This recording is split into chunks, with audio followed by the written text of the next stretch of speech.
I was reborn into this world as a dragon egg. Not just any egg. A rare double yolk, capable of hatching twins. I thought the moment I hatched, I would stand at the top of the world. Instead, my parents drove me out of the clan and dumped me in the world's most dangerous monster dungeon to fend for myself. Dragon Clan custom dictates that only one offspring per clutch is raised. If more than one egg is laid, the inferior one gets eaten. In every way, my talents fell short of my older siblings, so I became the one they threw away. The dungeon is overrun by high-level monsters, and my superior tier bloodline makes me exactly the kind of prey they crave. My dragon parents weren't worried in the slightest that I'd ever come back, and things went exactly as they predicted. At level 1, simply staying alive felt like a luxury. My small, scrawny body let me hide well enough to avoid the high-level monsters, but the lack of food was slowly dragging me toward death, just as I was scrambling around like a headless fly, desperately searching for anything edible. A faint, sour smell drifted through the dim cave. It was sharp, even a little rancid, but my hatchling instincts screamed that it was food, a scent only a dragon's nose could detect. I didn't stop to think. I pushed through several caves,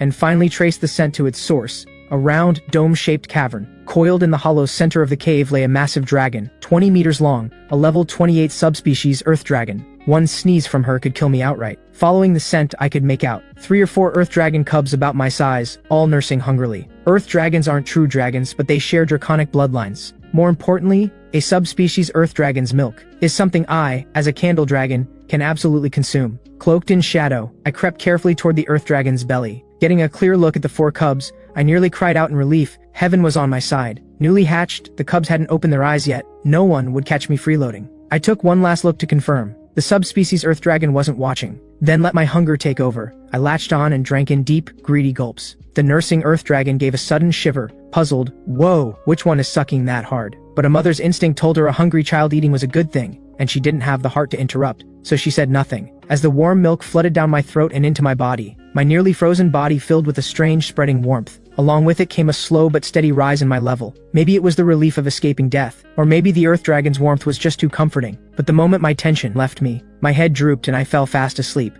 I had no idea how much time passed before a sharp sting at the scruff of my neck jolted me awake. Then a massive, slit-pupiled eye filled my entire field of vision. Staring into those eyes, blazing with barely contained fury, the only thing I could do was pray she chewed fast, so it would be over quickly. So I curled up my limbs, shut my eyes, and surrendered to fate. But death never came. The earth dragon's expression shifted, complicated, unreadable. The anger softened into something like pity, then a trace of helpless resignation. Finally, after a long pause, she closed her eyes and let out a slow sigh, then gently set me back among her cubs. I was completely dumbstruck. The earth dragon had already turned away, settled back down, and started snoring. The newly open-eyed cubs circled me excitedly, sniffing and licking like 4 little puppies welcoming a new sibling. No way, Mom's seriously keeping this ugly thing? He looks so weird, like some alien lizard crossbreed. I leaned in closer and realized every single word was an insult aimed at me. I opened my mouth and let out an angry roar. All 4 cubs froze on the spot. Clearly, they hadn't expected me to talk back. I hadn't expected it either. After leveling up and unlocking telepathic communication, not only could I understand other monsters, they could understand me too. And so I spent a leisurely 3 days in that cave. Living with the cubs turned out to be surprisingly pleasant. They had foul mouths, but that was the extent of it. They never actually bullied me. They mocked me endlessly, pretending to look down on my shameless freeloading. But in reality, because I was the smallest, scrawniest, and ugliest of the bunch, every time we slept, all 4 of them would circle around me. And whenever there was the slightest movement outside the cave, they would close in tight around me, barking things like, "Get back, you useless runt," and "Stay quiet and don't get in the way." But their actions told a different story. They were protecting me, the outsider. I'd secretly scanned their stats. They were far below mine. But I never let on. As a rare superior tier monster, my levels shot up much faster than theirs. In those few days, I'd climbed all the way to level 9. The 4 Earth Dragon cubs were only level 4. After 3 days, I genuinely began to think of the Earth Dragon family as my own. 1,000 times better than my wretched birth parents, at least. The only regret was that I had never once spoken to the Earth Dragon mother, and even when I tried to greet her, she'd give me a brief glance at most and never respond. I thought these peaceful days would just go on like this. But on the very next morning, a level 35 subspecies Kodo beast shattered that peace. The moment it barged into the cave, its 4 bloodshot eyes locked onto the 4 Earth Dragon cubs. It was clearly starving, wild with hunger. The Earth Dragon reacted instantly, sweeping the cubs into the corner of the cave with her tail, then planting herself between them and the Kodo beast. The two faced off, and within seconds the fight exploded. But against a Kodo beast that outranked her in level, the Earth Dragon was forced back step by step, and in her final effort to shield herself and her 4 children, the beast's thick nasal horn drove straight through her chest. Even so, the Earth Dragon dug her hind legs into the ground, chest pierced clean through, and refused to let the Kodo beast advance another inch. Her claws locked around the Kodo beast's neck like iron bands. Then with a roar she opened her shark-like jaws and drove them into the Kodo beast's back, tearing away a massive chunk of flesh. The cave shook and cracked under the impact of two massive creatures slamming into each other, rocks raining down in an endless cascade. I leapt into the air, smashing falling rocks with my fists and feet, but the cave was collapsing too fast. Protecting the 4 cubs alone was taking everything I had. There was nothing left to help the nursing mother. Even if I had tried, I wouldn't have done much against a thick-hided beast like the Kodo. I would have only gotten in the way. Suddenly, the Kodo beast surged forward with a frenzied burst of force, and the thick horn buried in the earth dragon's chest actually cracked from the sheer brutality of it. The tearing of her chest brought unimaginable pain. The earth dragon mother knew she would not survive this fight. She turned to look at her cubs one last time, and when she saw me fighting desperately to protect them, a quiet warmth crossed her eyes, as if to say, it was the right call, not eating you. Then her bloodshot eyes snapped wide open. She gathered every last ounce of strength and headbutted the Kodo beast square in the back of its skull. The impact was earth-shattering. Her own skull caved in on contact, her jaw shattered to pieces. Even the thick-hided Kodo beast couldn't withstand a suicidal strike to the back of the head. Its skull caved in with a sickening crack. Both massive beasts let out agonized cries and crashed to the ground. As the fight ended, the cave stopped collapsing. I pulled myself free and rushed to the earth dragon's side, but her nearly destroyed skull told me everything. She was already gone. My children, are my children all right? It was the first time I had ever heard the earth dragon mother speak. Her life was barely a flicker now, and her shattered jaw made every word a struggle. Faced with her question, I fought to suppress the guilt clawing at my chest. Because all 4 of her cubs were dead, every one of them crushed by falling rock. There had been too many rocks, and no matter how hard I'd fought, I couldn't have stopped them all. The earth dragon's final headbutt had triggered a wide collapse, and while I barely made it out alive, the 4 cubs, the days we had shared together still played vividly in my mind, and I had already come to think of them as my own brothers and sisters. Just minutes ago they were alive and full of life, and now they were all buried souls beneath the rubble. My children, are they okay? The earth dragon's eyes had been destroyed in the impact, yet she spent her last breath asking, her voice filled with nothing but love for them. A wave of guilt crashed through me, detonating inside my chest like a bomb. I clenched my teeth so hard I thought they might break. I choked down the grief and kept my voice as gentle as I could. They're fine, they just passed out, they're all okay. Is that so? A relieved smile crossed her face. When I'm gone, eat me. Her words stopped me cold. We were born in the dungeon. It's a curse we carry from birth. Nothing can be wasted. This is the last nourishment I can give my children. I don't know why a superior tier monster like you ended up here, but for the sake of taking you in, I'm asking you to look after my children. Her trembling body gave out before she could say more, and with one last exhale, the life left her completely. Even at the very end, her face held the peaceful happiness of a mother who believed her children were safe. She passed quietly. Blood soaked into the earth at my feet, and the cave fell deathly silent. My mouth hung open, but I couldn't even wail. Crying out would only draw more monsters, but my chest felt like it was being crushed under a stone. The subspecies earth dragon who had taken me in, the 4 cubs I had lived and slept beside, all 5 were gone in an instant. The first time the nursing mother ever spoke to me, it was her last words. In that moment, a helplessness I had never felt before crashed over me like a flood, but reality gave me no time to grieve. A thunderous bellow split the air, and the subspecies Kodo beast, which should have been dead, staggered back to its feet, its caved-in skull still gaping. It let out a victorious roar. In its eyes, the tiny hatchling left standing before it posed no threat at all. But do you know what the best part of being thrown into this godforsaken dungeon is? I lowered my head and clenched my claws into fists,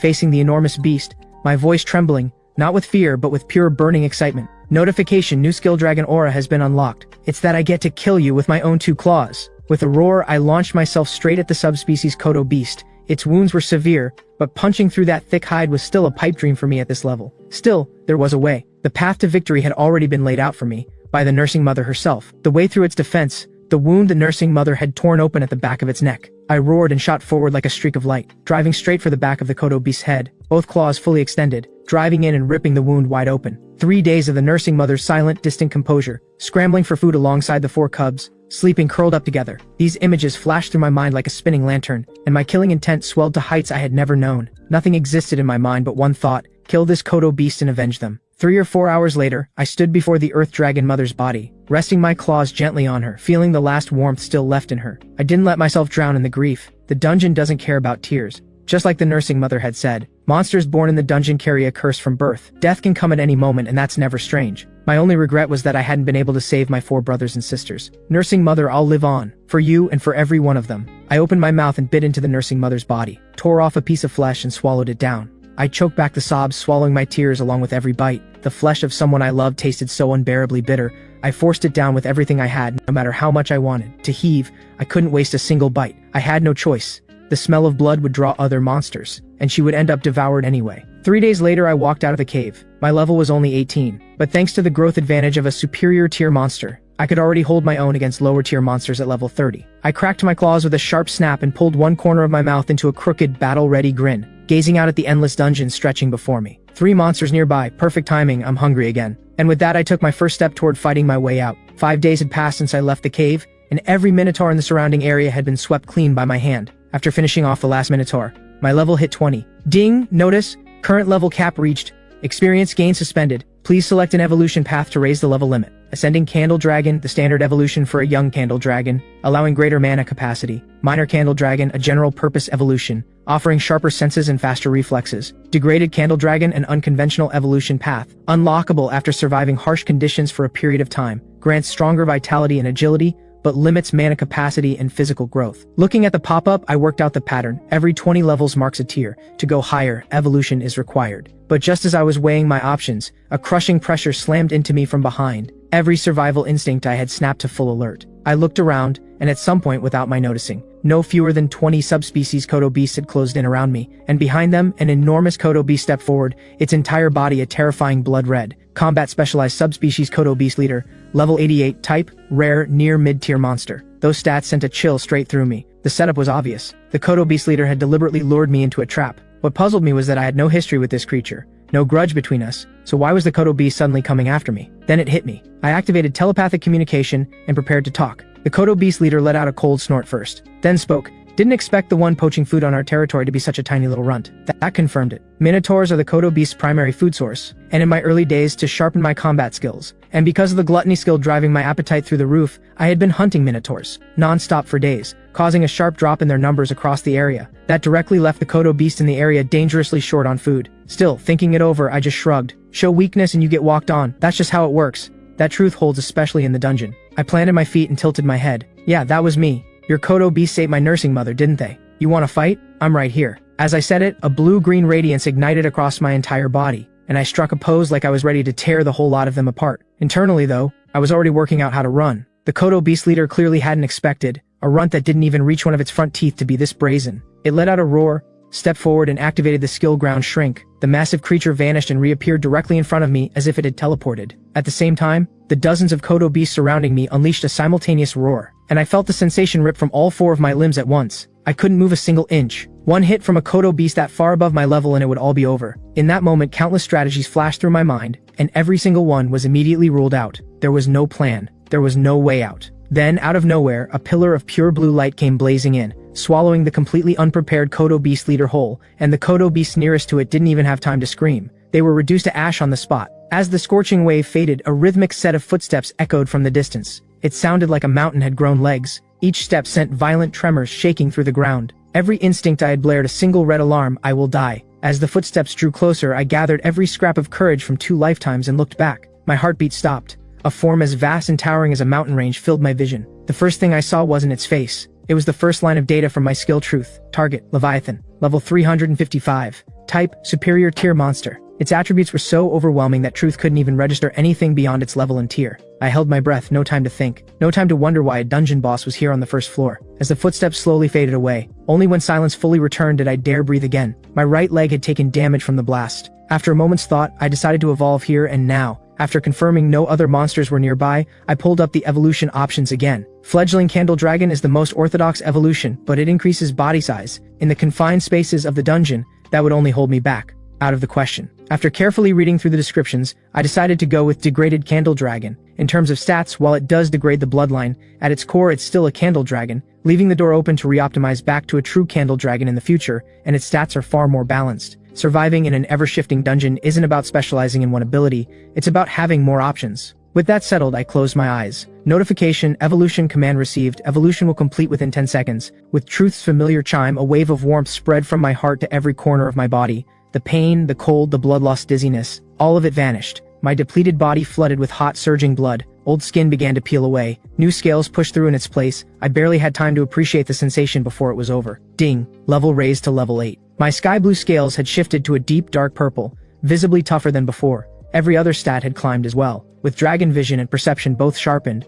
I could clearly sense that Leviathan's presence was driving the monster population on floor 1 to collapse, and every survivor was fleeing in a panic. I had no idea why Leviathan, a dungeon boss, had come to floor 1, but I knew one thing: the first floor was about to change completely. With that thought, I made my decision. Time to head to floor 2. Not long after losing the nursing mother, I had already found the entrance to floor 2. The reason I hadn't gone through yet was simple. Once you descend to floor 2, you can't come back to floor 1. I still had no idea what Leviathan was doing here, but if circumstances hadn't forced my hand, I wouldn't have gone down this early. A few minutes later, I stood at the entrance of the passage, pinched my nose, closed my eyes, and jumped straight down. After a long, plunging fall, I had expected a clean landing. Instead, a fragment of human armor made sure the landing was anything but smooth. But it made me realize something. Is humanity really the dominant species in this world? I hadn't seen a single human since I was born. But just as that thought crossed my mind, an almost imperceptibly faint rustle came from 7 or 8 meters behind me. Thinking it was a monster attempting an ambush, I spun around in alarm. And the moment I did, my heart did something completely unexpected. Tucked at the corner of a dead-end passage not far away was a small, slender girl. First human I'd encountered since being reborn.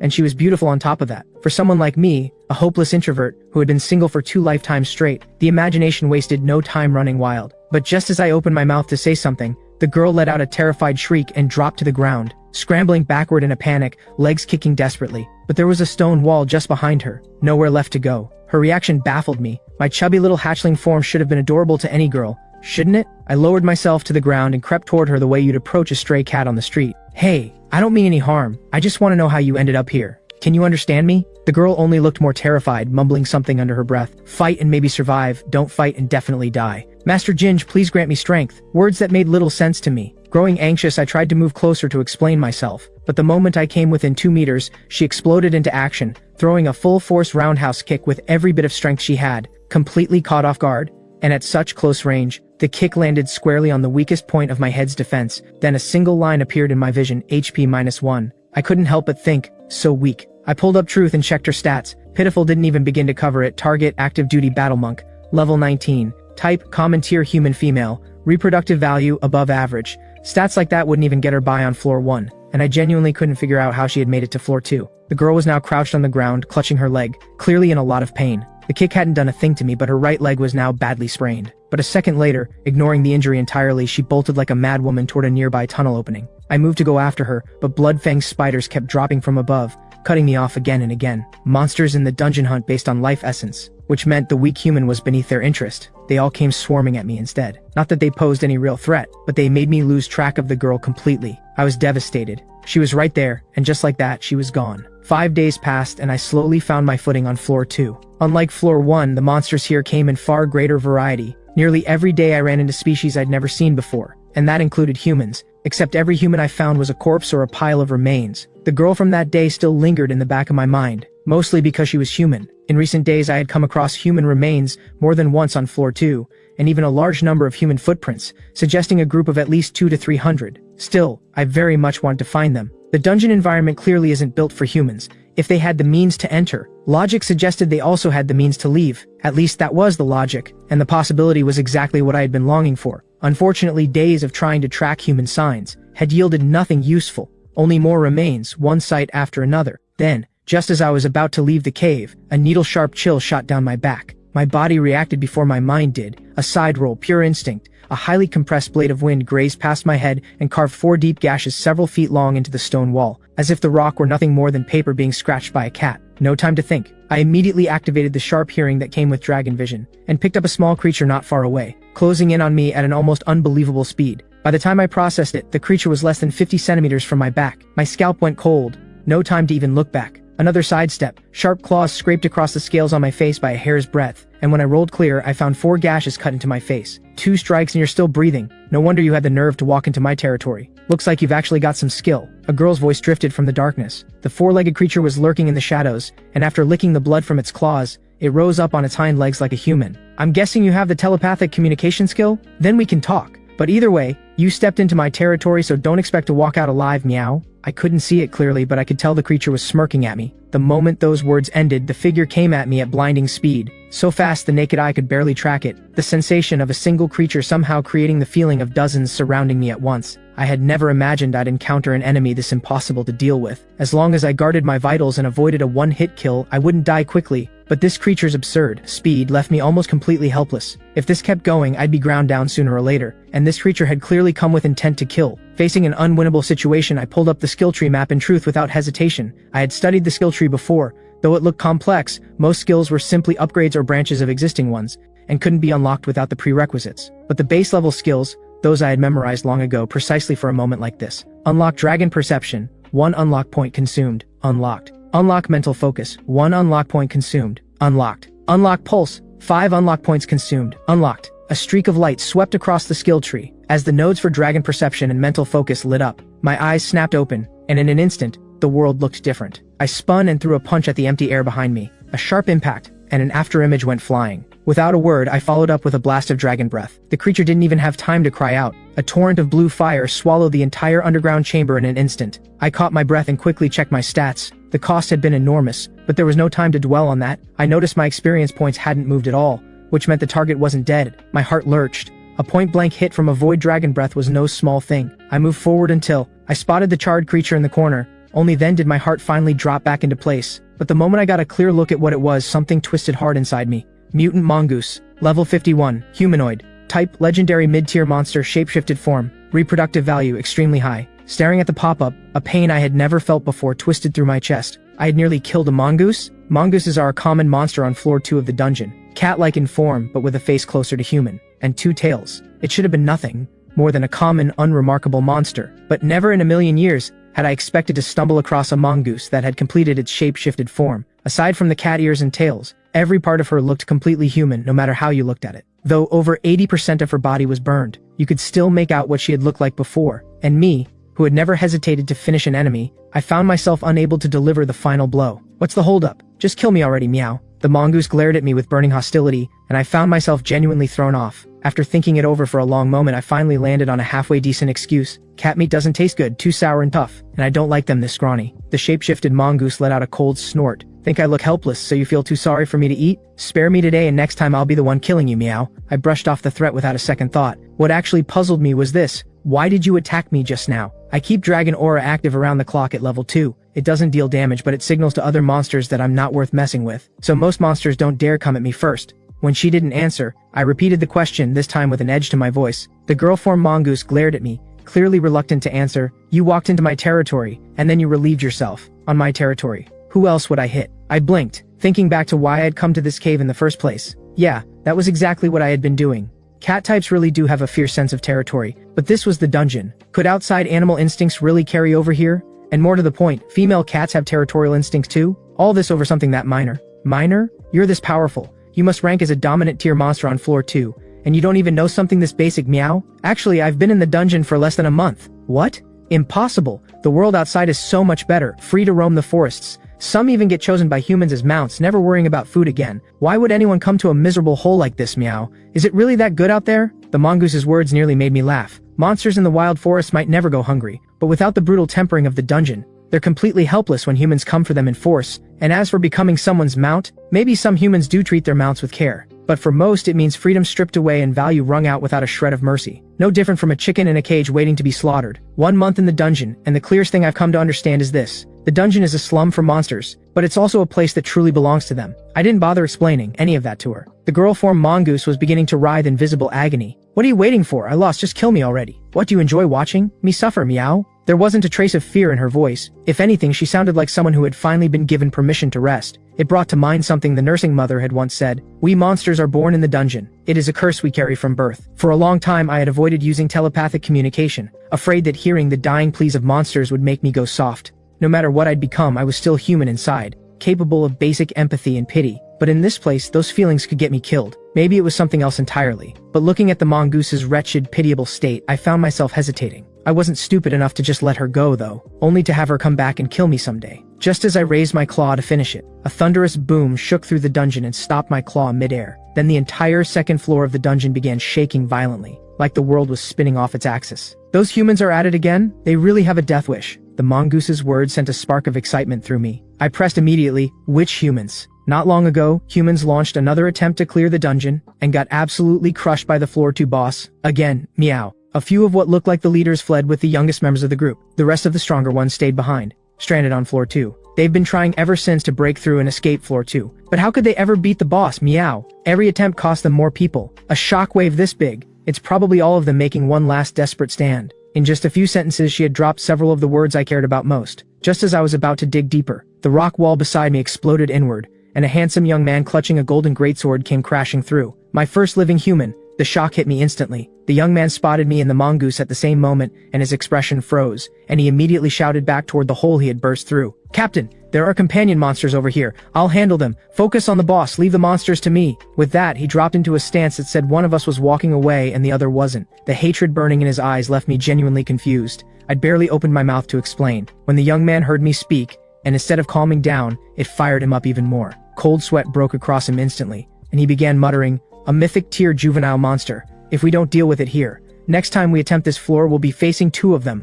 We won't make it out alive. For the sake of those who come after us, I have to keep it here, even if it costs me my life." A stampede of frustration thundered through my mind. Are you serious right now? That little monologue was almost moving. I'm practically tearing up. Hey, are you even listening to me? The young man's greatsword let out a sharp ring, and a surging, overwhelming battle will erupted from every pore of his body, the energy pouring off him multiplying tenfold in an instant. Then he shot forward like an arrow released from a bow, closing the distance in a heartbeat. Target, Holy Knight. Level 32. 1 class advancement. Type, Elite Tier Human. Most of his stats outstripped mine. At full strength, my skill advantages would have made short work of him, but I was wounded, and a direct confrontation was out of the question. Besides, I had no intention of picking a fight with a human. In the 2 seconds I spent hesitating, I dodged the incoming slash, scooped up the mongoose by the scruff of her neck, hauled her onto my shoulder, and sprinted in the direction furthest from the boss and the young man. The mongoose clearly hadn't seen that coming. One moment she was on the ground, the next she was being hauled off for no apparent reason. "What do you think you're doing, Meow? I won't let you get away with this." The dazed mongoose bit and clawed at my bare head. "Shut it,"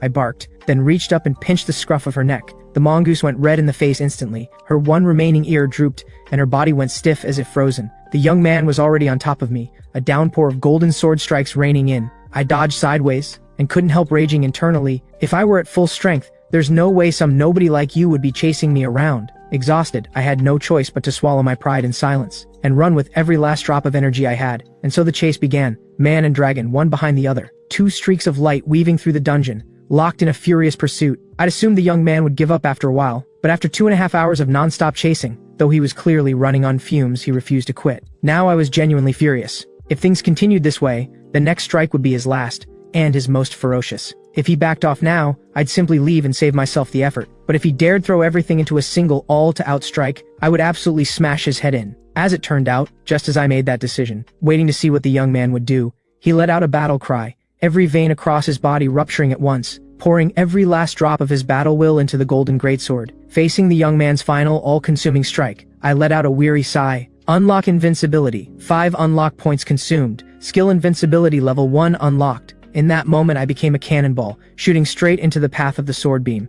In an instant the sword beam shattered like rice paper, a spiraling hole punched clean through it. The young man never could have predicted that the creature he had just been chasing would suddenly turn and charge straight at him, let alone that a strike loaded with every ounce of his battle will and mana could be broken through so effortlessly. But there was no time left for him to process any of it. A single crack of impact. My hardened headbutt landed full force in the young man's gut, and he let out a gut-wrenching scream, his body spinning like a pinwheel as it flew backward, smashing through dozens of thick stone pillars one after another, until he finally slammed into a stone wall and stopped. When invincibility wore off, I collapsed completely, my body melting into the ground. I thought I could finally catch my breath, but a cascade of level-up notifications hit me and sent my head spinning all over again. Since evolving, the experience required per level had skyrocketed, and the multipliers had gone through the roof. It had been a long time since I'd seen multiple consecutive level-ups. This human's combat power was roughly on par with a Kodo beast, and yet this supposedly weak human had sent me rocketing up 6 levels in one go, from post-evolution level 11, all the way to level 17, nearly 12,000 experience total.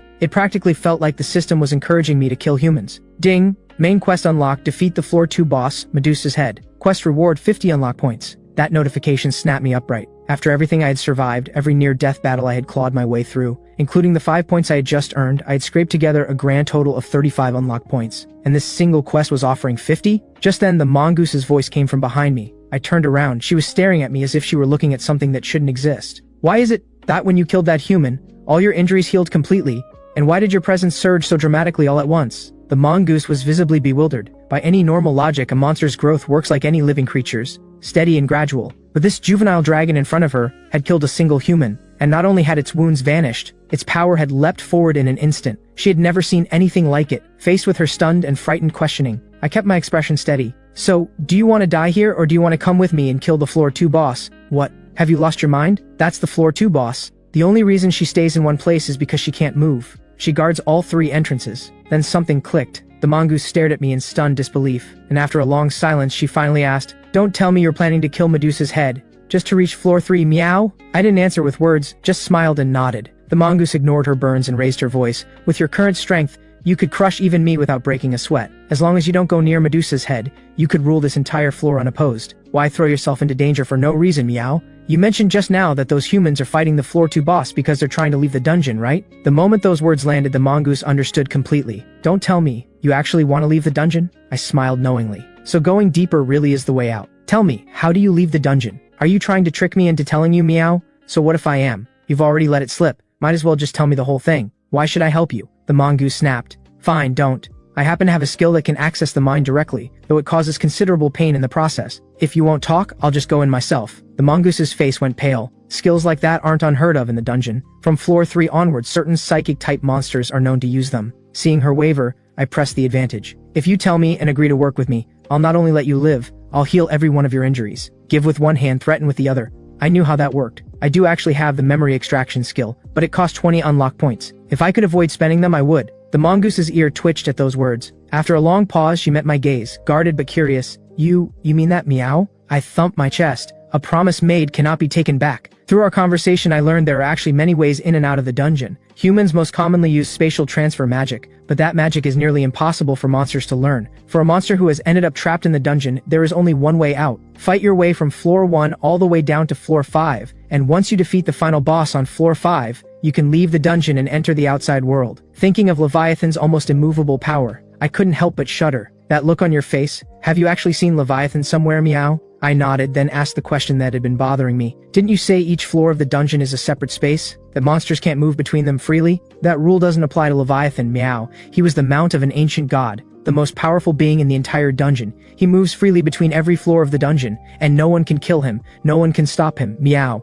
He stays in the dungeon simply because he chooses to. So your dream of leaving, when it comes down to it, it's nothing but a fantasy, meow." As she finished speaking, the mongoose seemed to run out of strength entirely, slumping to the ground and gasping for breath. Her wounds were severe, and her health was draining away by the second. At this rate, she had maybe 10 minutes before she stopped breathing altogether. Watching her teeter on the edge of death, I thought it over and decided to spend 4 unlock points on the heal skill and condensate, healing every one of the mongoose's injuries. She shot up from the ground in an instant, staring at her own hands and feet in disbelief. "What did you just do, meow? I can't promise you'll ever leave the dungeon, but I can promise you won't go hungry or unprotected on this floor. Will you come with me?" The mongoose still hadn't recovered from the shock. She stared blankly at the strange creature before her. After a long silence, she finally spoke. "So you mean you're going to kill Medusa's head?" I nodded. "Your strength is impressive. The strongest of any monster I've encountered on floor 2 so far." The mongoose puffed up with pride at that. "Obviously, meow. On this entire floor, the only one stronger than me is that witch Medusa herself, meow." Then the mongoose's tone shifted completely. "But why would I risk my life for you, meow? Kill Medusa's head and you become the top of floor 2, the queen of this entire level. Doesn't that sound good to you?" At those words, the mongoose's ear flicked. She lowered her head, lips quietly mouthing the words, "Top of the floor, queen." 2 seconds later, she lifted her flushed face and gave her answer. "Fine. Since you saved my life, I'll help you. Just this once. By the way, are you actually a dragon or some kind of dog?" "A dragon? Why? Doesn't look like it." "Are you saying I look like a dog?" "Yep, a little black dog, round little belly, head shaped like a dog's too. I'm calling you Dog Boy from now on." I stared at her, utterly speechless. "Aren't you kind of a dog, though? You ran that human ragged before you finished him off, then hurt me just to heal me back up. Whatever, call me whatever you want. What about you? What's your name?" "I don't have one. Monsters in the dungeon don't have names. There's no point." "Then fine. You call me Dog Boy, I'll call you Cat Girl." The mongoose's tail slapped the ground on the spot. "What kind of name is Cat Girl?" "Let's go." Cat Girl watched my swaying figure waddle away and muttered under her breath, "I actually do have a name, you know." Then she leapt forward and fell into step behind me. A few minutes later, we arrived at the boundary between floor 2 and floor 3. Watching the human soldiers still locked in battle with Medusa's head, I decided to wait and let them wear each other down, then move in for the easy kill. Ever since I arrived in the dungeon, I had noticed that the monsters here had no concept of leveling up or skills. For them, leveling up is merely a byproduct of survival. Skills are nothing but tools to stay alive, and killing is simply a means to feed. So aside from mutant breeds like the mongoose, Most beasts follow one simple rule: the longer they live, the higher their level. Medusa's head, the boss of the second floor, has survived for at least 500 years. It has no ability to move, yet it holds its ground like a fixed cannon, guarding the corridor that connects the second floor to the third. Any human attempting to conquer the second floor, and any beast pushing toward higher levels, must pass through that corridor. So as long as it holds this position, prey delivers itself in an endless stream. Watching those humans charge at Medusa's head one after another without a shred of fear, only to fall one by one in brutal deaths. By the numbers, there must have been a raiding party of at least 200 to begin with, and now barely a dozen still draw breath. Humans are such idiots, meow. They know they can't win, yet here they come to die. Catgirl watches like she's enjoying a comedy show. I keep my expression blank. Their lives mean nothing to me. What I want is for them to push harder, to chip away as much of Medusa's head's health as possible. Its stats are simply terrifying. Facing it at full strength would be suicide. The humans' wave tactics have failed, but Medusa's head has taken real damage. For a long time to come, it won't be this weakened again, and I have no intention of letting every human here die. The survivors still have their uses. By now, only 9 humans remain. I use every second to think, running through every possible strategy at full speed. Medusa's head has a perception stat of 8,000. A surprise attack is completely out of the question, but a direct confrontation, even in its current weakened state, offers no chance of winning. In the end, I decide to pour all my unlock points into Comet Strike, then unleash the most devastating blow I can to shred its health bar. After that, I'll grind it down in a war of attrition. That's the only path to victory. I commit every available unlock point. This is all or nothing. From my fight with the young knight and everything I've observed since, I know these humans fight without any fear of death. Backed into a corner, they will launch one final suicidal charge. Just as I finish thinking, the 9 surviving humans drag each other to their feet and unleash a roar in unison. 9 streaks of red light flood the hollow cavern, turning darkness into blinding noon. I see it. My moment has arrived. I exchange a glance with Catgirl, then spring forward, hugging the shadows, and creep to the very edge of Medusa's head's detection range. On the battlefield, humans continue to fall one after another, when only 3 remain, with one shielding the others with his own body. The final 2 humans at last close the distance to Medusa's head, leap into the air, and drive a spear and a blade deep into its lower jaw. Medusa's head lets out a hysterical shriek. With its physical defense at 0, that strike from 2 feeble humans rips away over 1,000 points of health in a single hit. At the same moment, Catgirl in her beast form seizes the opening, and blazes toward Medusa's head like a silver streak of light. But against Medusa's head's perception of over 8,000, she's still too slow. Nearly half the snakeheads snap around in an instant as if they knew she was coming from the very start. Well, so the eternal runner-up thinks he can swoop in and steal the prize? Perfect, I've been wanting to eat you for a long time. That is what Medusa's head thinks in that instant. What it doesn't expect is a third presence beyond the humans and Catgirl. With weak point break activated, several glowing red spots flare to life across Medusa's head's body. Those are her physical weak points. A direct hit on any of them means maximum damage. I've been charging for some time. I focus, take one step forward, and the ground erupts. Shards of rock shoot skyward all around me. My whole body becomes a cannonball, melting every stone pillar in my path into rivers of magma. At level 5, Comet Strike converts all attributes into skill power at 4 times their value. A full charge Comet Strike pulse is power beyond imagination. The searing heat and crushing force shred those serpents into pulp on the spot. A thunderous boom, and Medusa's head releases a grotesque shriek that sounds like 1,000 voices screaming at once. The blow caves in the back of its skull, and the massive body that had not moved a single step in 400 years is launched over 100 meters through the air and slammed deep into the rock wall. I have no time to heal. I fix my gaze on Medusa's head, barely visible in the distant cloud of dust, and only when I see the panel read 0 health do I finally exhale. The 2 surviving humans stand frozen, staring in disbelief. They can't believe a beast just saved their lives. We made it! The second floor boss is dead! That's right, Zhang. Looks like 2 beasts tore each other apart and we walked away alive. The older square-jawed knight can barely contain his joy. So what do we do now? Zhang, the younger knight, asks. The knight named Luo swallows hard, and the joy in his eyes slowly gives way to bloodlust. No matter what, a beast is a beast. This dragon-type beast is small, but I can feel the pressure radiating from its core. If it's allowed to grow, it will become a threat to all of humanity. With that, Luo picks up a broken sword from the ground and limps toward the fledgling candle dragon. We're never leaving this hellhole alive, but killing both Medusa's head and this dragon, that would be the greatest gift we could leave for those who come after us. Zhang hesitates for a moment, but picks up a weapon from the ground all the same. I hear every word they say. Biting the hand that feeds, no phrase suits these humans better, but it doesn't bother me, because this was always part of the plan. Comet Strike has drained every last drop of my stamina. In this state, the fastest way to recover is to level up. Humans are weak but loaded with experience points. I was planning to kill them to recover anyway. If they'd shown gratitude, my conscience might have made it awkward. Their betrayal? I couldn't have asked for better. But just as both knights move to strike, and I am ready to counter, a deafening boom erupts from the rock wall that Medusa's head was slammed into moments ago. It explodes outward, and a massive serpent bites Luo clean in half. I recognize that serpent immediately. It's one of Medusa's head's snake hair, and in that instant something clicks. That's why, after taking down Medusa's head, my experience points didn't go up at all. The hissing of serpents closes in from every direction. The survival instincts I've built up in this dungeon kick in instantly. One dragon claw drives straight through Zhang's chest. Level up complete. My condition snaps back to peak in an instant. What's going on, Meow?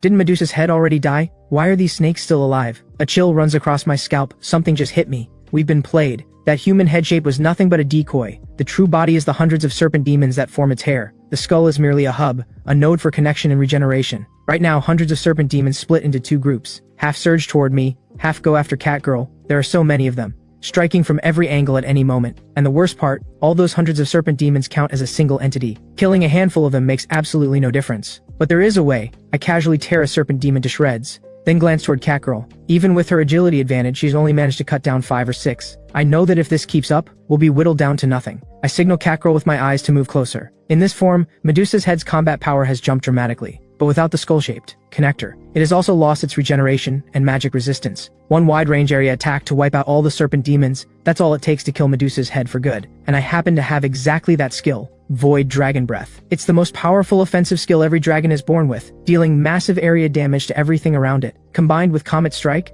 it converts all personal stats, health, and mana into raw attack power. The downside is that using it leaves me on the brink of death. I would never touch this move unless there was absolutely no other choice. Catgirl is at my side now. The moment she reaches me, I slap her away with a dragon claw. Surrounded by over 200 serpent demons closing in from all sides, I plant my feet and stop dead, and open my jaws wide. In an instant, blue flames explode into every corner of the cavern. Over 200 serpent demons don't even get a chance to react. They are swallowed whole by the blazing heat. But watching those serpents char and crumble, I feel nothing like relief. Because when the heat wave finally fades, I still receive no experience from Medusa's death. As I scan my surroundings with rising caution, a golden serpent demon bursts from the rock floor, jaws wide, driving straight for the center of my forehead. It moves so fast that I barely catch an after image. In my current state, a direct hit would mean instant death. But at the very last second, Catgirl, who had been behind the rocks, suddenly throws herself forward, shielding me with her body. There is a sickening crack of bone as the golden serpent clamps down hard on Catgirl's arm, dropping her already razor-thin health points to single digits. Gritting through the pain, Catgirl uses every last scrap of her strength to tear the serpent into 3 or 4 pieces, and sends them flying.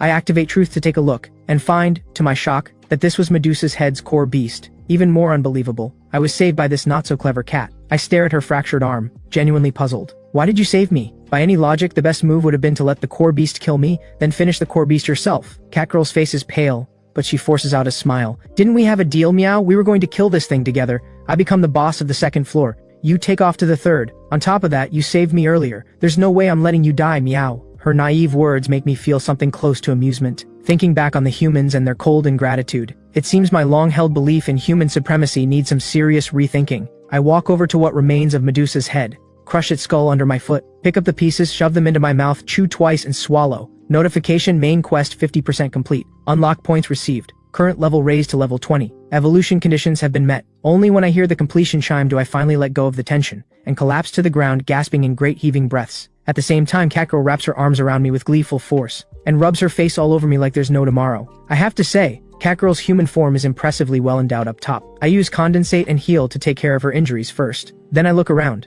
With Medusa's head dead, the passage to the 3rd floor is wide open. But just as I'm about to leap into the corridor, Catgirl speaks up, reluctance written all over her face. We make such an amazing team. If you stayed, we'd be unstoppable on the 2nd floor, Meow. She pauses, as if an idea has struck her. Her face going red as she blurts out, You're super smart, and I'm super strong. I'll be the queen of the 2nd floor, and you'll be my royal strategist. I'm a little baffled. I have no idea what possessed this cat to come up with something like that. I shrug. Forget it, I've always been more of a blue sky, warm sunshine kind of person. With that, I step forward and drop straight into the corridor. Catgirl makes a move to follow, but my voice is already drifting up from the passage below.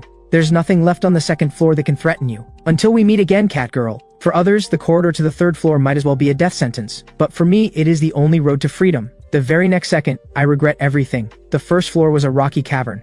The 2nd was a muddy underground pit. What I never could have expected is this. The 3rd floor is a vast open world of ice and snow. As far as the eye can see, nothing but frost and white, with a temperature of roughly negative 150 degrees. I quickly pull up the 2nd evolution options. One look and my eyes go wide. The first 3 choices are the same as before, but to my surprise, a 4th option has appeared. Minor Ice Dragon, rare grade bloodline in conditions of extreme cold. triggered by an intense obsession with heat sources deep in the consciousness. A low-probability evolution path. Innate skill, ice attribute immunity. Watching my health drain away from the cold, I choose minor ice dragon without a second thought. Just like before, with Truth's familiar chime, the evolution is over in the blink of an eye. Every last black-violet scale falls away from my body. But just as I'm about to check the stat gains from this evolution, a familiar cry comes from directly above. I look up fast, and see a very large backside hurtling toward me at full speed. I don't even have time to dodge. Direct hit. Didn't I tell you to move, meow? After some time exploring, it becomes clear that the third floor is nothing like the first two. It is an endless world of pure white ice and snow. Even the beasts here are semi-transparent and icy,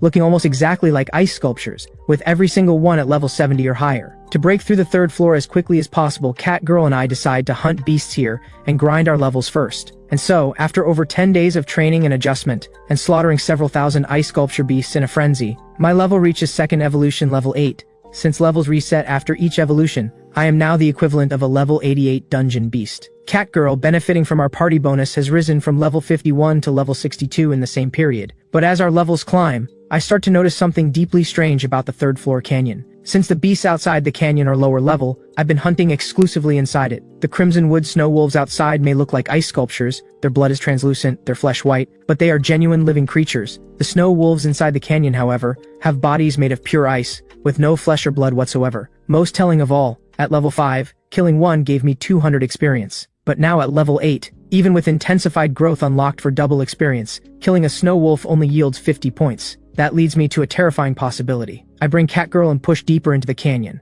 Along the way we encounter all manner of beasts, but without exception, every single one has a body of ice. No instinct, no intelligence, no ability to communicate. Most shocking of all, deep inside the canyon, I find a human, with a body made entirely of ice. This only cements what I already suspect. Every beast in this canyon is a summoned puppet, and since there are almost no weak stragglers among the canyon beasts, the creature behind all of this must be overwhelmingly powerful. Almost certainly the third floor boss, the Ice Phoenix. Catgirl and I press forward for 3 full days. Through relentless killing of the summoned puppets, I reach second evolution level 11, while Catgirl climbs to level 75. But leveling up restores your body, not your mind. Catgirl, who has barely rested at all, is stumbling with every step. I'm done, meow. Can we please take a break? The third floor boss is right around the corner. Rest after we kill it. If you're tired, you can stop here. At your speed, you'd catch up to me within an hour. Catgirl grimaces at that. She clearly can't bring herself to leave me on my own, so she grits her teeth and keeps moving. Dog boy, you've been acting a little strange lately, meow. Why are you so set on killing the boss? Because I want to level up faster, kill Leviathan and get out of this hellhole. My reasons are simple. No matter what I become,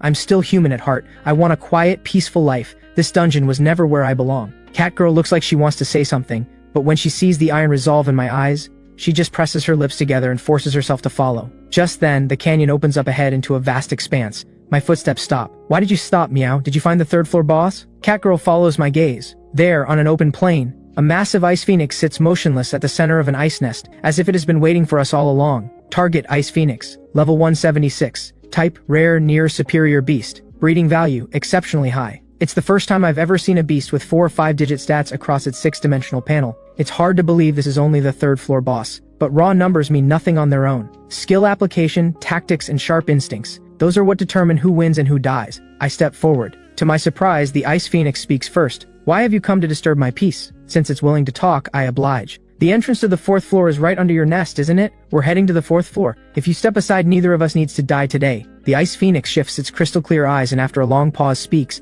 I only wish to remain here with my child, until the very end of eternity. Why must you disturb my stillness? I glance beneath it. There lies a smaller Ice Phoenix, nothing but bones. Is that your child? The Ice Phoenix doesn't answer. It just gazes down at the small skeleton with boundless tenderness, as if the child were still alive. I have no patience for this, and no interest in its circumstances. I take my stance and prepare to fight. Catgirl watches this and seems reluctant to fight the Ice Phoenix, not out of sympathy or curiosity, but simply because she doesn't think we can win. But I don't care about any of that right now. Whatever happened between you and your child, I just want to reach the 4th floor. At those words, the Ice Phoenix lifts its head and looks at me with something like warmth, and continues in its incomprehensible way. I see. You also wish to become a playmate for my beloved child? My last shred of patience gone, I stop talking. Riding the force of pulse, I become a blue-green cannonball, and slam into the Ice Phoenix with everything I have. I open my jaws wide, and fire 3 consecutive blasts of Void Dragon Breath Pulse. Catgirl swings both forelimbs in rapid succession, launching dozens of wind blades simultaneously. Our attacks rain down on the Ice Phoenix like a storm, slashing her health down to 1/5, but I feel no joy, only growing dread, because from the moment the fight began, the Ice Phoenix hasn't counterattacked. She hasn't even moved from its spot, standing there like a post, utterly unmoved no matter what we throw at it. My combat instincts scream at me to hesitate, but just as I'm about to fire the final blast of void dragon breath, dozens of ice beasts suddenly pour out from cracks along the canyon walls. At the same moment, the ice phoenix, still as a mountain until now, finally moves. She snaps its wings wide open. The ice beasts rushing in begin to crumble apart as if melting, piece by piece, and then dissolve into icy water that floods straight into the ice phoenix's body, snapping her near-empty health bar back to full in an instant. My heart sinks to the bottom. The ice phoenix seems done playing around. It beats its wings with explosive force, conjuring a hurricane beyond imagination. Ice begins to creep from my fingertips and toes, and within a single breath my entire torso is locked in ice. Consciousness bleeds away from my body fast. In my fading state, one voice reaches me, "Dog boy, run, you miscalculated.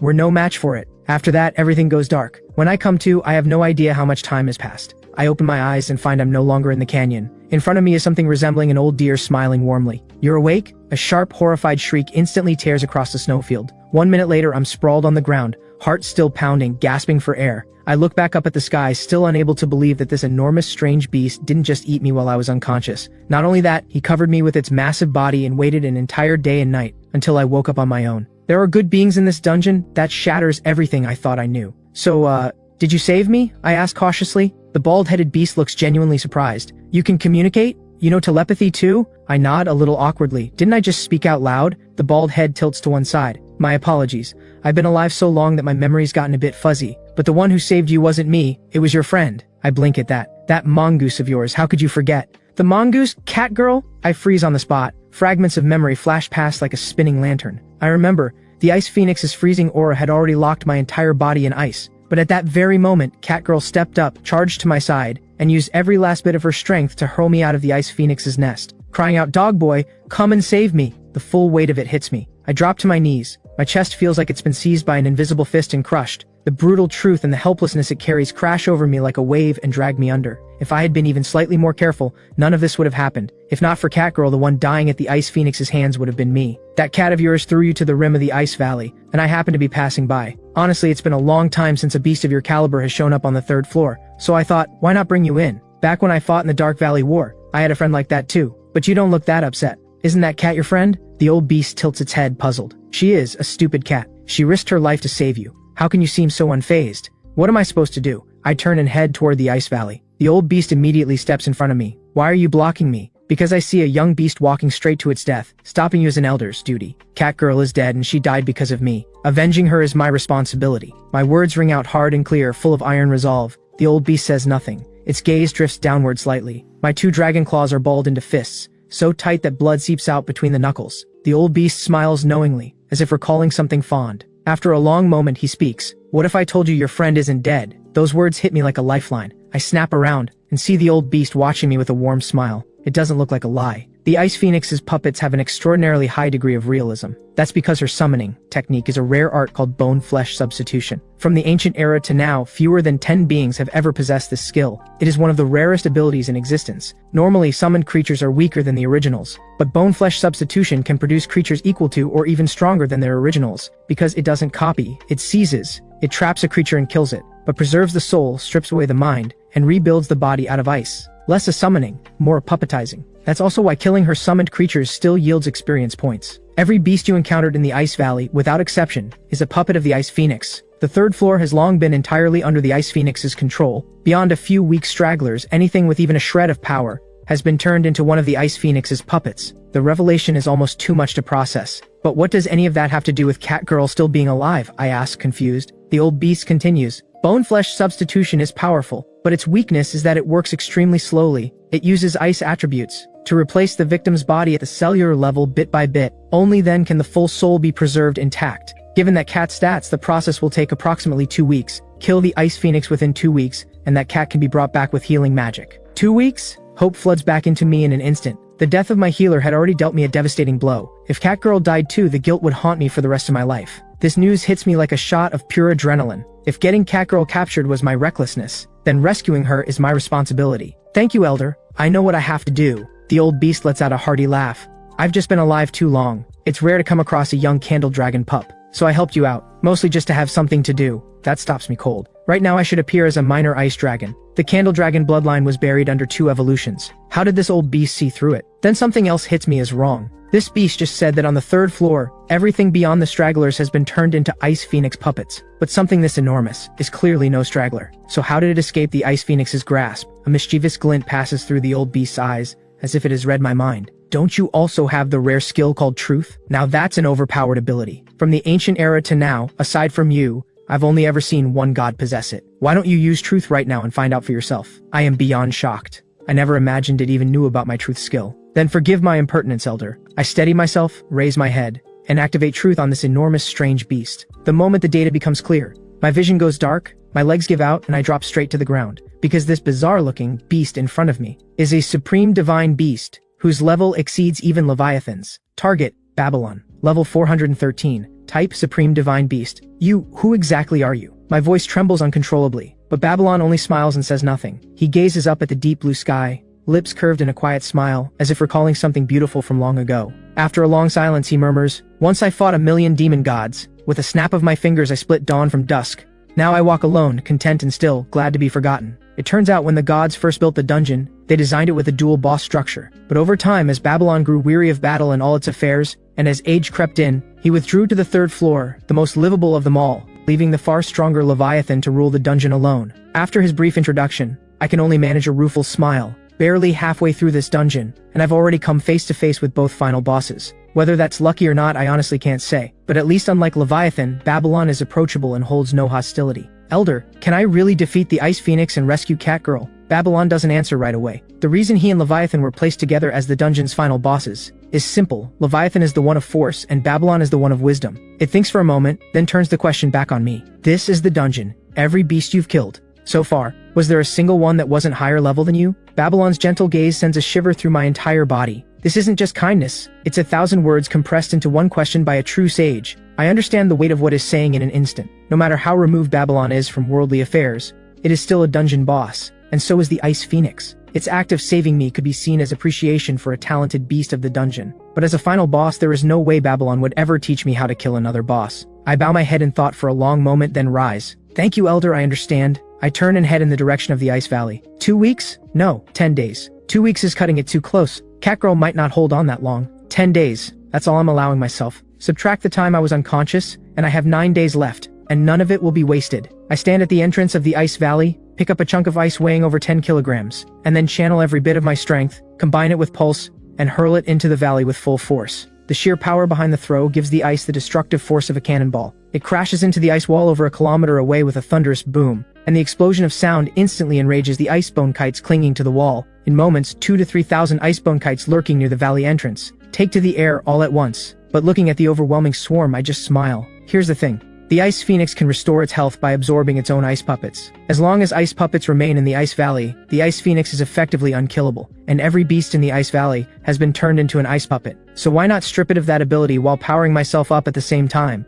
Before re-entering the Ice Valley, I spend 40 unlock points to upgrade Intensified Growth to level 2. This skill passively generates 2 experience points per minute outside of combat, and quadruples all experience gained from kills. I settle into my stance, and curl a dragon claw at the sky full of icebone kites. 9 days to wipe out the Ice Valley, and you're the first batch. And just like that, 6 days pass. With the fall of the last purebred Kodo Beast puppet, my body gives out and I collapse to the ground. Notification: purebred Kodo Beast driven to extinction. Extinction bonus of 20 unlock points received. Total unlock points 416. Level raised to level 16. This is the 11th species of Icebone Beast puppet I've driven to extinction. 6 days. I've pushed myself to the absolute edge more times than I can count. At my current level, even wiping out the last 2 remaining species won't push me up a single level, but I have to do it. Not only to strip the Ice Phoenix of its immortality for good, but more importantly, to accumulate 90% more unlock points. To guarantee victory, there are 2 skills I absolutely must unlock. Meanwhile, deep in the Ice Valley, the Ice Phoenix stares at a silhouette frozen inside an ice egg, deeply puzzled. 10 days have passed.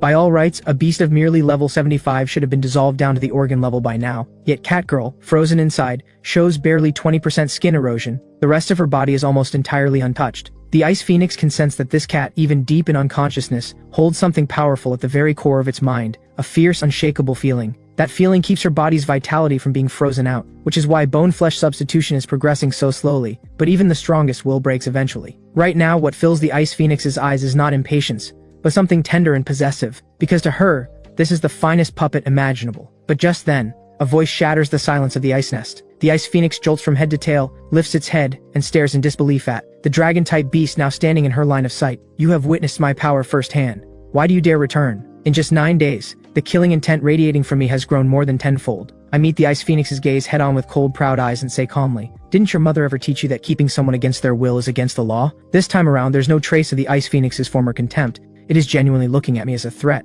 9 days ago, the ice phoenix had been surprised to find such a powerful beast still roaming the 3rd floor, but in its eyes it still wasn't an opponent worth taking seriously. At most, just slightly stronger than the average weakling. But in a mere 9 days, she now sees in this small creature a transformation that turns everything on its head. There's no telling how much longer Catgirl can hold on. I waste no words. I take one step forward, become a streak of lightning aimed straight at the ice phoenix's face, and drive a kick into its face without mercy. The impact carves a curved shockwave that slices the ground apart like a blade. The ice phoenix snaps out of its shock and explodes with rage, eyes locking onto me, and unleashes a blast of freezing breath. But the moment the breath leaves its mouth, the ice phoenix is stunned to find that the small dragon which had been right in its face has vanished as if it teleported. "Up here, you lunatic!" My voice comes from directly above. The ice phoenix snaps its head up, and sees that somehow I've leapt to nearly a kilometer in the air, with a void dragon breath building in my jaws so scorching hot that space itself warps around it. Last time, when it tanked 4 blasts of void dragon breath, the ice phoenix relied entirely on its immortality, and watched our all-out assault like a clown show, not taking us seriously at all. But this time is different. An instinct silent for over 1,000 years screams at it, if it tanks this one the same way, even if it survives, it will lose all fighting ability. In 1/1000th of a second, the ice phoenix summons an unimaginable surge of mana, and throws up layer after layer of ice barriers directly above itself. 5 layers in total. Above the ice phoenix, an impenetrable fortress takes shape. Void Sky Pierce! I launch a boulder of fire hundreds of meters long from my jaws, scorching the entire sky into a blazing sheet of red. The first barrier doesn't even make contact before it's vaporized. Then the second, third, and fourth, the ice phoenix's face goes white with terror. As the final frost barrier is pierced in an instant, the boulder of fire along with the ice nest drives straight through the ice phoenix's body in one shot. A devastated, piercing cry from the ice phoenix rips through the ice valley. A single strike and half its health is gone. If not for the 5 frost barriers absorbing most of the power, that blow would have been enough to kill the ice phoenix outright. How did you get this strong? I keep my full guard up against the ice phoenix writhing on the ground in agony, and take the stance of someone fighting with absolutely everything. That attack wasn't simply void dragon breath concentrated by controlling its spread. It was an advanced innate skill I spent a full 300 unlock points to unlock. The superior form of void dragon breath, Void Sky Pierce. The most powerful technique of the dragon race, one that not even the gods can possess. The ice phoenix stares at me in disbelief. No matter how good your skill is, your raw power is nowhere near mine. So how is this possible? A beast of your level should have skill appraisal, right? Take a look for yourself. I say it plainly. Skill appraisal is a common skill. Its effect is a simplified version of truth, without truth's other capabilities. But like truth, it lets you read another being's level and stats. Using appraisal before a fight to gauge the gap between both sides is standard practice in almost every battle. Since it had already seen my stats 9 days ago, the ice phoenix didn't bother to look this time. But when it reads my stats again today, the ice phoenix's pupils shrink, and when it reaches one particular skill, the shock it feels is immense. Blood lineage optimization adjusts the owner's physiology to its optimal state, permanently raising all attributes by 50%, including all future gains from leveling up. Additionally, when facing enemies of a higher level, provides level compensation to offset level suppression, up to a maximum of 40 levels. Listed alongside Void Sky Pierce in the top-tier skill group of the skill tree. Cost 200 unlock points. An attribute boost on par with a full evolution. 40 levels of compensation renders the Ice Phoenix's level advantage essentially irrelevant. And finally, Rapid Regeneration. That underwhelming skill I had dismissed before, now has its moment. At a cost of 5 unlock points, it passively restores health and mana as long as I go more than 10 seconds without taking damage or expending resources. 505 unlock points, nearly everything I had, and it gives me the foundation to stand against the Ice Phoenix. You also wish to shatter the peace my child cherished? The Ice Phoenix roars, and snaps its wings wide open. Faced with my utterly transformed power, the Ice Phoenix has no choice but to get serious. Drain ice puppets to recover, boost stats, then overwhelm opponents through sheer numbers. That has always been the Ice Phoenix's strategy on the 3rd floor. But after a full 10 seconds, not a single ice puppet appears anywhere near the nest. Surprised? I tilt my head with a smirk. The Ice Phoenix finally realizes something has gone terribly wrong. Unlike standard summoning, bone-flesh substitution creates ice puppets with genuine life force. As a result, controlling them demands an enormous expenditure of mental energy. Even controlling large numbers, it can only issue basic commands. The puppets have to rely mostly on their own judgment. That makes sensing when any individual puppet is under attack essentially impossible. With at least 300,000 ice puppets in the valley,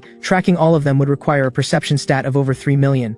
Even Leviathan couldn't have a perception that high. The Ice Phoenix never had a chance to notice me wiping them out. At this moment, the Ice Phoenix feels as if it has fallen into a frozen abyss, She never imagined that this small dragon would see through bone-flesh substitution's greatest weakness, and actually wipe out every single one of the hundreds of thousands of ice puppets in the valley. Your ice puppets are genuinely powerful. You absolutely deserve to rule the third floor, but you are too consumed by the past. I've had experiences not unlike yours. I've also watched loved ones die in front of me. Babylon told me your story. What happened to your child was truly a tragedy. But the reason I can beat you is this. My eyes always look forward. The ones I've lost have made me who I am. You, however, are still held captive by them. Babylon? At the sound of that name, the Ice Phoenix shudders violently. The shock in her eyes curdles into fury. That undying old relic. The Ice Phoenix beats its wings, conjuring a monstrous gale. As all the mana in her body surges into its wings, the crystal-like wings blaze with a blinding 7-color radiance. My expression tightens. I know the next strike will be the Ice Phoenix's full power. As the radiance of its wings blazes to its peak, the Ice Phoenix slams her wings down, unleashing a torrent of mana beyond all imagination. Everywhere it reaches, even the air solidifies. And I, already fully restored by rapid regeneration, unleash the most powerful strike of my life. Comet Strike. Void Sky Pierce. Like launching a star from my jaws, an unimaginable heat melts a world that should have been frozen solid. On one side, all of space is freezing over. On the other, glaciers that have not melted in 10,000 years begin to thaw. Ice and fire collide, and the explosion of blinding light that erupts is beyond all description. Once, long ago, when the dungeon was first built, it was nothing but chaos. In the ancient era, the beasts dragged here fought brutal, bloody wars to carve up the 5 floors between them. Out of countless years of that endless slaughter, a phoenix was born. With nothing but her own power, she brought all the fighting to an end, and carved out a place of pure peace within this 5-floor dungeon. Once, this place rang with birdsong and blossomed with warmth across every inch of land. Even Babylon, one of the final bosses, came to the 3rd floor to live in her quiet peace. Later, the Phoenix used her power of rebirth, periodically absorbing the hatred of the world, casting herself into flame and rising from the ashes anew, to carry all that hatred away from this sanctuary. Until one day, the Phoenix had a child. The child took on his mother's responsibilities, helping to tend this paradise on the 3rd floor of the dungeon. But what the Phoenix and her child didn't know was that hatred and greed can never be fully erased. Leviathan, the lord of the dungeon, would not allow the beasts here to live in such ease. Beasts must be beasts, locked in the endless cycle of killing, evolving, and being culled. So Leviathan came to the 3rd floor, killed the Phoenix's child, and stripped all the beasts of the 3rd floor of their intelligence, leaving them mindless, nothing more than killing machines. The Phoenix still remembers what her child said in his final moments. How wonderful it would be if this peace could last forever. If only we could sever the curse of this dungeon. Babylon, you are a lord of this dungeon equal to Leviathan. Why did you stand by and let Leviathan destroy everything I built here? Faced with that question, Babylon's answer is only 3 words: I did try. Babylon told me your story. Facing the dying Ice Phoenix, the fury in my eyes slowly dissolves, giving way to a compassion I'd buried deep inside. In its final moments, the Ice Phoenix fixes its gaze on me. I only wanted things to be as they were before. Everyone living in peace, no more killing in this world. But what you have done is crueler than killing. I refuse to let this world become what Leviathan wanted. I only wanted to protect the peace of the 3rd floor, and sever the curse that binds beasts to this dungeon. But what you have done is exactly what Leviathan wants. You yourself have become the very beast Leviathan desires. The Ice Phoenix closes its eyes, but she is not yet dead. She simply no longer wishes in these final moments to say anything more. I stare at the Ice Phoenix and sink into thought, until the Ice Phoenix finally breathes its last. I don't say a single word. I'll sever that curse for you. Those words won't come, because they're simply not true. Even if I do one day kill Leviathan and leave this dungeon, another beast will rise to take its place. I'm sorry, I'm not capable of your kind of greatness. Dreams that grand are nothing but illusions. All I want is for the people beside me to stop disappearing. In the end, I speak what's truly in my heart. I don't know if it's my imagination, but the moment those words leave my mouth, the look of lingering regret on the Ice Phoenix's lifeless face seems to fade away, replaced by the faintest trace of peace. With a soft crackle, the Ice Phoenix's body crumbles entirely into a field of shattered ice. Notification: level raised to level 17. Main quest complete. 80 unlock points received. With the Ice Phoenix's death, the glaciers begin to crumble, and the temperature rises noticeably. I shift my gaze, and in a corner not far away, I see the Ice Egg holding Catgirl. Her presence is faint, but she's alive. I finally let myself breathe. Just as I move toward the Ice Egg to free Catgirl, something suddenly stirs among the shards of the Ice Phoenix's remains. Something rolls free from the rubble. Curious, I walk over and pick it up. It feels smooth and warm in my grasp, like jade, and turns out to be an egg-sized sphere of snow radiating soft blue light. Wait, isn't this a divine box? You've hit the jackpot, little one. This is a treasure that only drops with a 1 in 1,000 chance, when a beast above level 150 dies.